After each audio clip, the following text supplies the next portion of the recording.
ഈ നമ്പർ ചോദിച്ച നാട്ടിലെല്ലാം കാണും. കള്ളവരെ ഹലോ ജോണി മാമനെ കൂടെ കൊറിയൻ കാർലോ. എന്റെ ചുണ്ടിന്റെ സർജറിക്ക് ഞാൻ പോകാൻ തുടങ്ങുന്നുള്ളു. കാരണം ഇത് എവിടെ ചെയ്തത്? അയ്യോ അതെ ആ പാവം കുട്ടിയുടെ ഡ്രസ് പറയാൻ അറിയാതെ അവിടെ ക്ലോസ് ആയി പോയണ്ട. എനിക്ക് ഇപ്പഴാണ് കാരണം ഒരു ആശ്വാസമായതേ. ഈ താടിക്ക് എന്തോ ഒരു കുഴപ്പമുണ്ട്. അതല്ലേ ഞാനിങ്ങനെ മാസ്ക് വെച്ച് കിടക്കണത്. എനിക്ക് വലിയ പ്രശ്നമില്ലായിരുന്നു. എനിക്ക് ചുണ്ടാണ് പ്രശ്നം പറ്റിപ്പോയത്.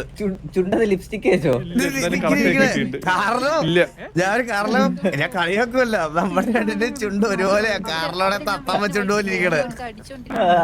എല്ലാ കൊച്ചു പൂജിച്ചാ കൊറിയ സ്കിന്റെ കയറണ്ട്. പുള്ളി വിചാരിച്ചേ പുള്ളി ഓക്കെ ശരി ഞാൻ കൊള്ളനായി.